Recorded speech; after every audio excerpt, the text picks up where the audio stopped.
Na nossa sequência aí de estudos, em cima daquilo que foi solicitado, que era uma revisão das crenças fundamentais bíblicas, pautadas aí num texto, num livro chamado 28 Crenças Fundamentais, a gente viu nas duas últimas séries, nos dois últimos encontros, um estudo a respeito do sentido, significado e abrangência e crença nas escrituras sagradas, e vimos, na sequência disso, uma discussão sobre a doutrina de Deus, o sentido, o significado da doutrina de Deus, dentro do modelo bíblico. Para o estudo de hoje, a gente vai olhar para a natureza humana, a gente vai olhar para o sentido da natureza humana, o propósito, o formato da criação e a constituição desse ser humano e quais são as implicações da compreensão adequada da natureza humana para o restante das doutrinas bíblicas.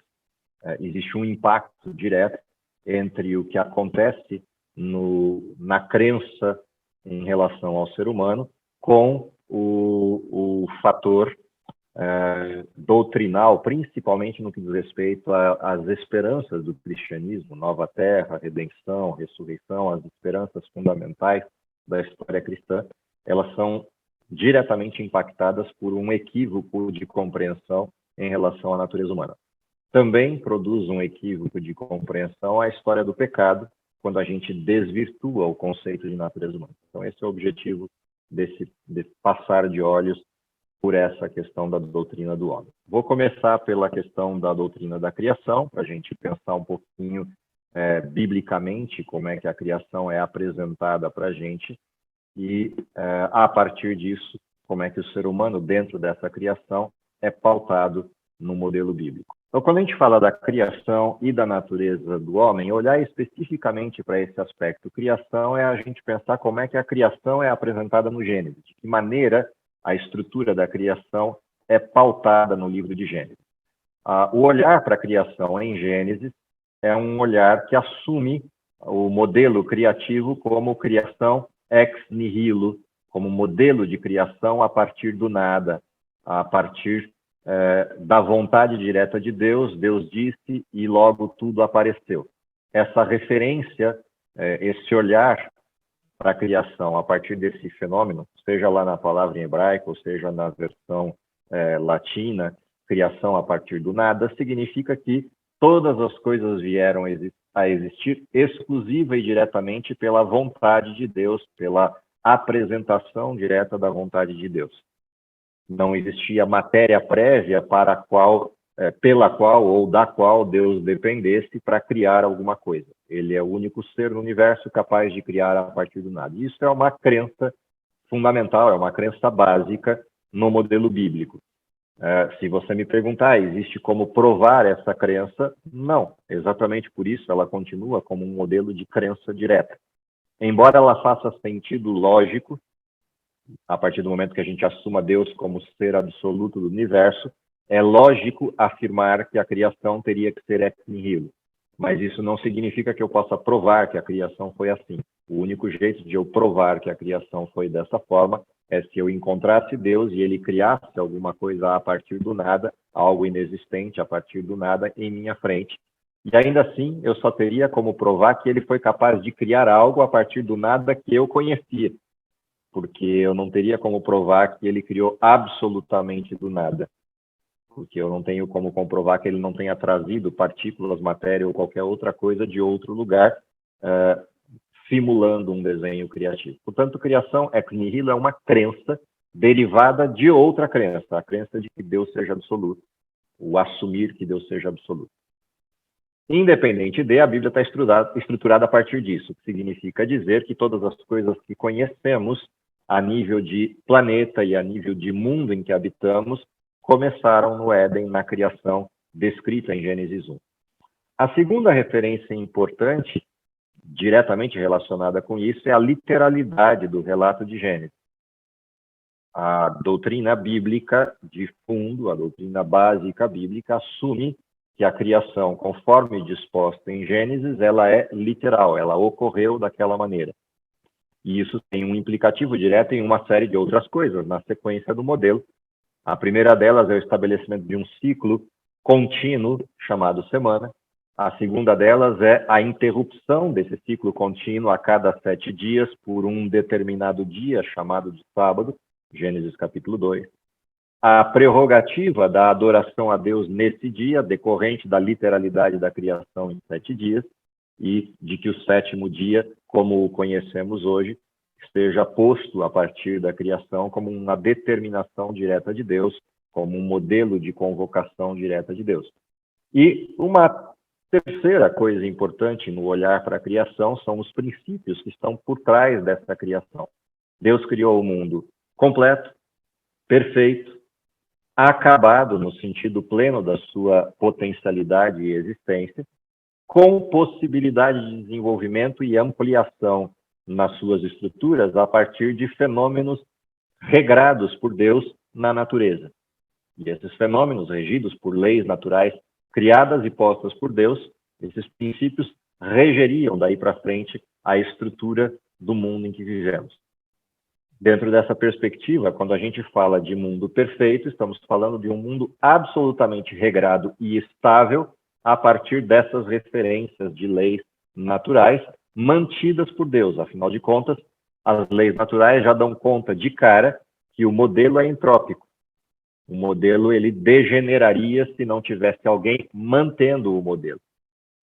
O que é uma coisa também interessante dentro do modelo da criação. A criação não significa autossuficiência, ela significa autonomia. A natureza criada por Deus, ela tem um caráter de autonomia, por isso regida por leis naturais, com um processo, no caso do ser humano, com um processo até mais amplo de autonomia, que é a capacidade volitiva, o exercício da vontade. O restante da natureza, preso às regras naturais, mas com um modelo autônomo de desenvolvimento, de progresso no tempo.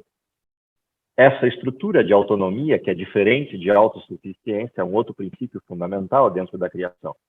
Porque em não sendo autossuficiente, toda a criação, ainda que perfeita, dependeria constantemente do Criador para ser nutrida, alimentada por N fatores, energia, estruturas, etc., para que se mantivesse estável e perfeita por toda a eternidade.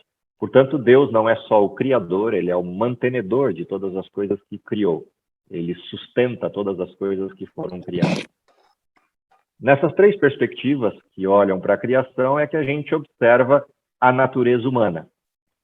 O ser humano criado dentro desse contexto, de um mundo autônomo, mas não autossuficiente, dentro de um mundo perfeito, mas dependente de Deus, dentro de um mundo que tem como estrutura de marco regulatório inicial a criação ex nihilo, esse ser humano também é criado em tese a partir do nada.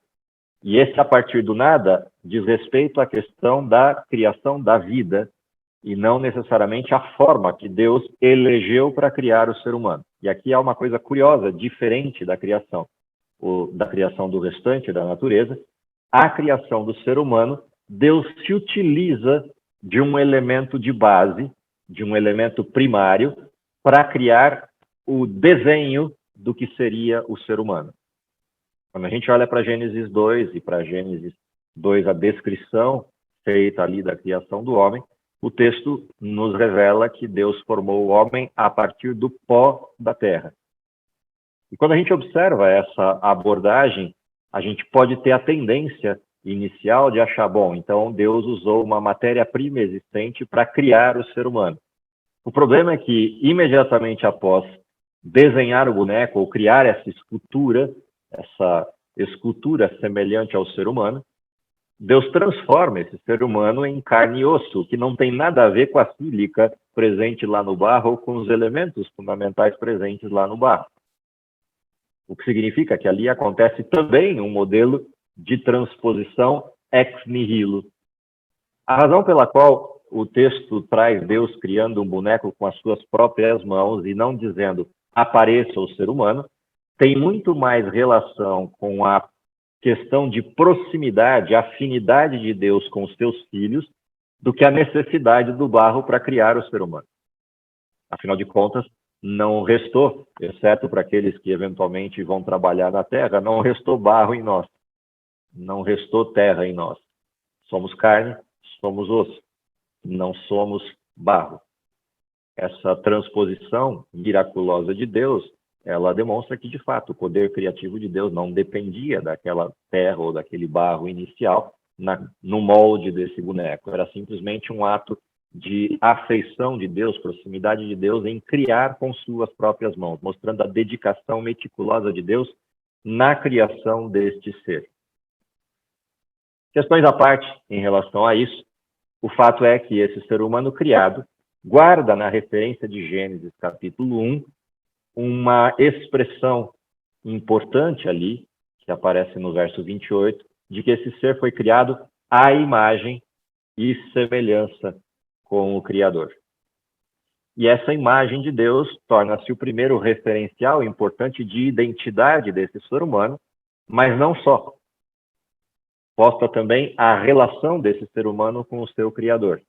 E a gente vê nos versos que se seguem, a partir do verso 28, pelo menos 3 grandes e importantes paradigmas desta imagem do Criador refletida no ser humano, refletida nos seres que ele acaba de criar. A primeira referência interessante que aparece ali, criou Deus, pois, o homem à sua imagem, a imagem de Deus os criou, homem e mulher os criou. A primeira coisa interessante que aparece aí é exatamente essa, do processo relacional. Deus cria o ser humano num molde relacional. Homem e mulher os criou. E essa estrutura relacional espelha algo que está presente em Deus. Afinal de contas, estavam presentes nesse processo da criação, quando a gente olha o texto de Gênesis à luz de João capítulo 1, estavam presentes nessa criação 3 pessoas agindo nesse processo. 2 delas identificadas no texto de Gênesis e uma delas identificada no texto de João. As 2 que a gente vê identificadas no texto de Gênesis, embora uma delas crie até uma certa confusão, essas 2 pessoas são Cristo e o Espírito de Deus, o Espírito Santo. O verso 2 de Gênesis 1 descreve a presença do Espírito Santo, o verso 1 descreve, no princípio criou Deus céus e terra, a quem o texto de João identifica como sendo Cristo, o agente da criação. Porém, o texto de João descreve que com Cristo, no princípio, estava também Deus, o Pai. E, portanto, os 3 estavam lá na ação direta da criação do ser humano. E, portanto, essa relação existente nisso que forma o núcleo estruturante do ser humano, homem e mulher os criou, está espelhada a relação no sentido de comunhão desses 3 sujeitos que estão lá, o Pai, o Filho e o Espírito. Porque a integralidade dessa relação, homem e mulher os criou, aparece em Gênesis 2 como uma configuração de unidade plena. O fim de Gênesis 2 ilustra isso na forma como homem e mulher se unem e geram filhos. E Adão descreve, na sua expressão poética, serão ambos uma só carne. É a mesma referência, guardada as aspas ao redor da palavra mesma, é a mesma referência da unidade da divindade. São 3 pessoas, mas é um Deus. Essa unidade presente na divindade ou na trindade, como queiram chamar, é a mesma unidade prevista para o desenho familiar, para esse núcleo familiar dentro dessa proposta da criação. E, portanto, uma característica relacional importante é apresentada logo de cara em Gênesis na criação do ser humano. Porém, há mais 2 relações apresentadas, 2 características apresentadas ali que são interessantes. A característica de domínio, que é o que a gente encontra na sequência do texto, como uma ordenança de Deus, domine sobre as aves do céu, sobre os peixes do mar, sobre toda a terra. Essa expressão de domínio é uma característica divina. Deus domina sobre o universo, porém o ser humano recebe para a terra recém-criada essa característica, domine sobre toda a terra. A terceira característica que aparece ali no texto de Gênesis 1 é a de que esse ser humano, criado à imagem de Deus, recebe uma condição de poder volitivo de produzir novos seres humanos. Sede fecundos, multiplicai-vos, enchei a terra. E alguém poderia dizer, mas Deus também falou isso aos animais, quando terminou de criar os animais sobre a terra. Sim, Deus falou. Mas há uma diferença. Os animais fazem isso por instinto, enquanto o ser humano faz isso por processo volitivo, por decisão. E, portanto, há uma característica distinta entre os animais e o ser humano, entre as plantas e o ser humano, de que esse processo de reprodução da vida é um ato criativo, volitivo, fruto da vontade livre do ser humano. E essa vontade livre é a mesma existente, guardadas de novo, entre aspas, a questão, no Criador, que de forma livre, pelo seu exercício pleno de vontade, produz, cria vida. E essas três características, de alguma forma, circundam esse ser que acaba de ser criado. A natureza humana recebe esses três elementos como parte da sua estrutura. Curiosamente, quando a gente olha a história do pecado, essas três questões se obliteram, elas sofrem um impacto direto.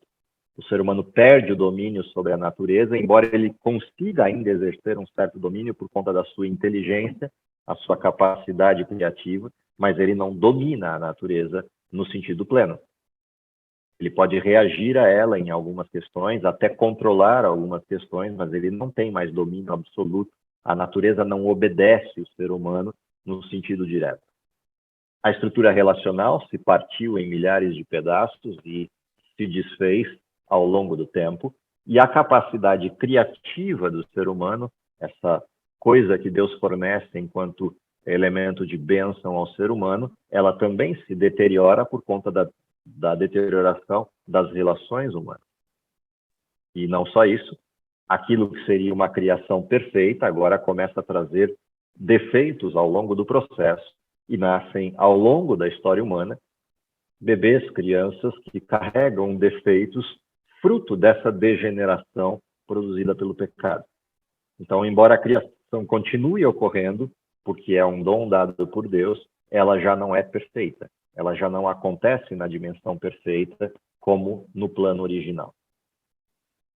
Guardadas essas características que mostram um pouco da natureza humana, há ainda uma outra situação que Gênesis 2 retrata, e é importante a gente observá-la no seguinte aspecto. Quando Gênesis 2 descreve a criação do homem, há uma apresentação de que ele foi feito do pó, e Deus soprou nas narinas do homem fôlego de vida, e o ser humano se tornou alma vivente ou ser vivo, depende da tradução da Bíblia que você estiver usando.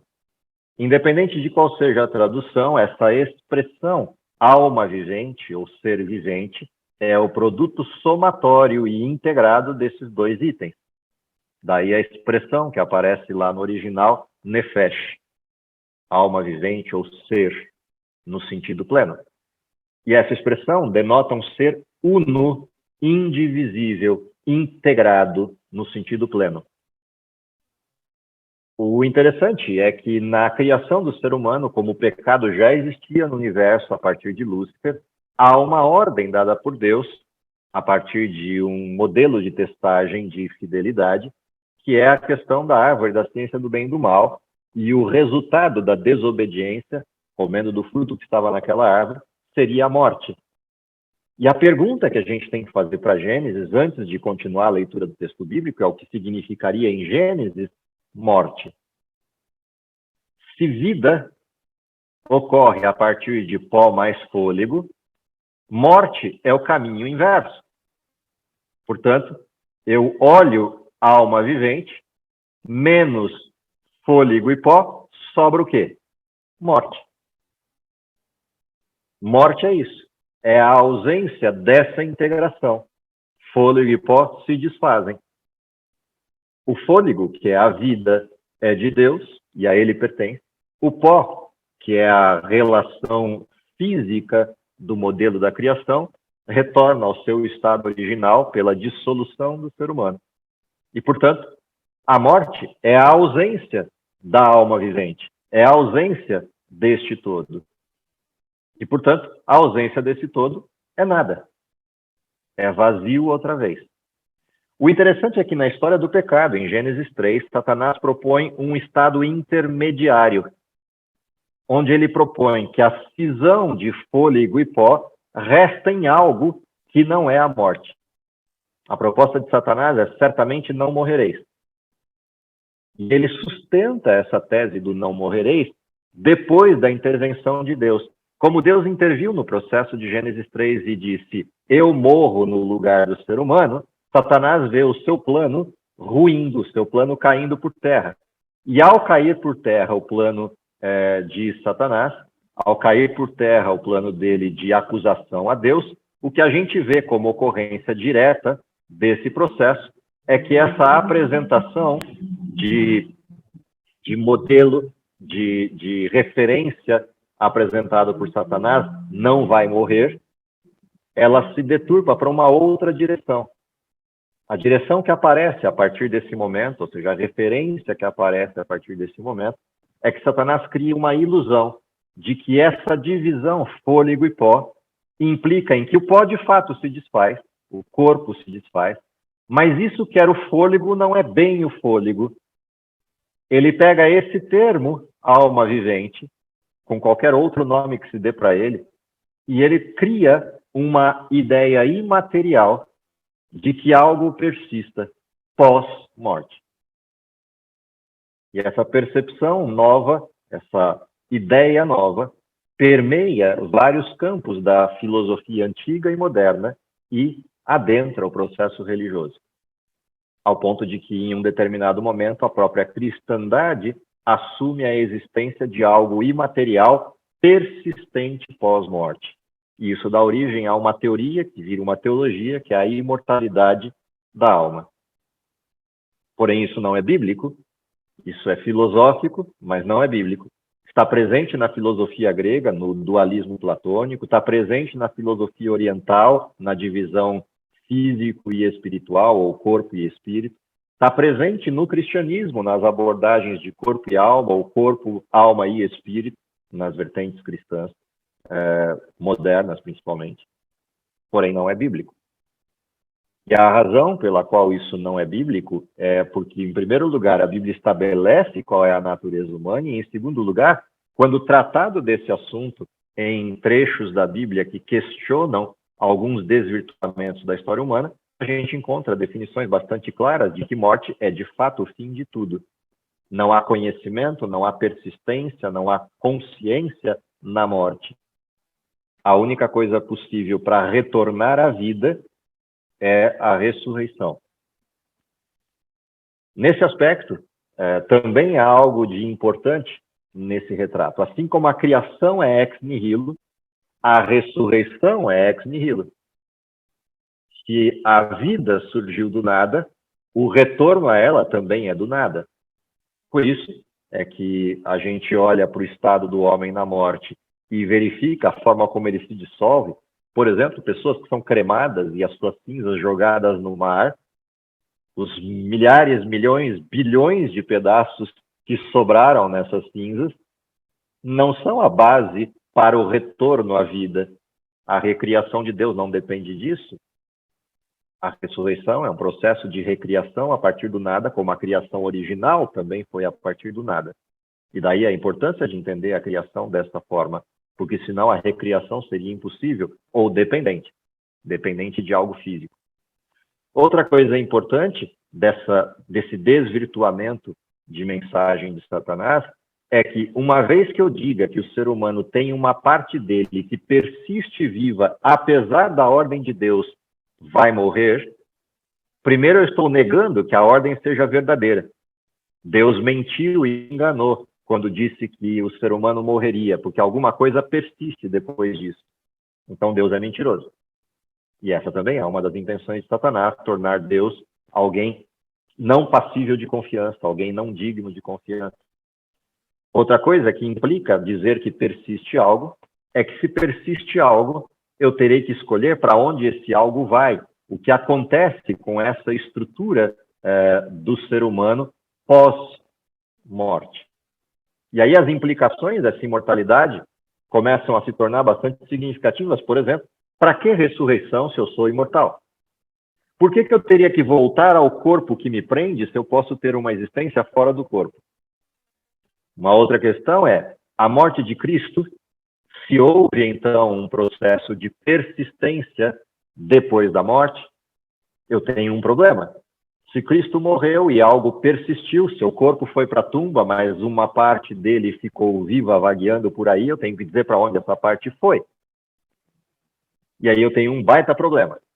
Porque se Cristo morreu como pecador, ele teria que ter ido para onde essas almas vão enquanto pecado, para o inferno. Se essa parte de Cristo imaterial é perfeita porque não pecou, então ele teria que ter ido ao céu. Porém, quando eu olho o texto bíblico na ressurreição de Jesus, ele vira para Maria e diz, não me detenhas porque ainda não subi para o meu Pai. Então, se ele não foi para o céu, eu tenho que presumir que ele tenha ido para o outro lugar. E aí a pergunta é, foi para o outro lugar para quê? Se ele não era pecador.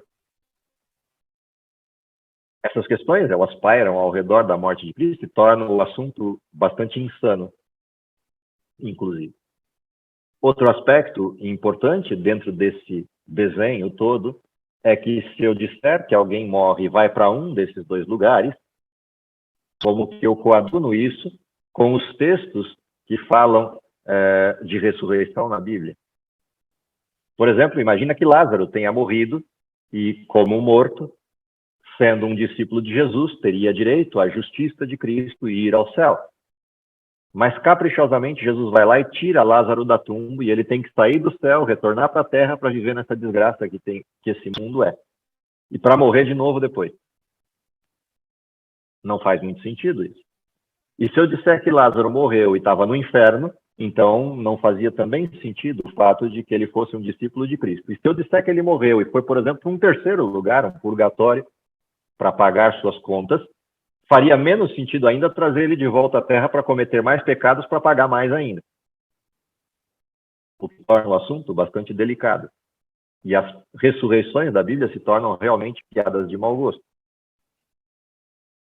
Outro detalhe importante é que, se você analisa o credo cristão mais antigo que a gente tem disponível no planeta, fora da Bíblia, que é o credo cristão católico, você tem no centro dele uma expressão de que Jesus está à destra de Deus, depois que ascendeu aos céus, de onde há de vir para julgar vivos e mortos. E a minha pergunta é, se quem morre já vai para o céu, por que Cristo há de julgar os mortos se eles já estão no céu? Já foram julgados, já ganharam a redenção. E como é que eu explico Tessalonicenses capítulo 4, a referência final, capítulo 4 e 5, como é que eu explico Coríntios 15, que descrevem a ressurreição da forma como está na Bíblia, e a ida aos céus como assunto de primeira mão. Que a ressurreição implica que tanto os ressurretos, mortos em Cristo, quanto os vivos, que foram transformados num abrir e fechar de olhos, encontrarão juntos a Jesus para ir ao céu. Ou esse texto mentiu,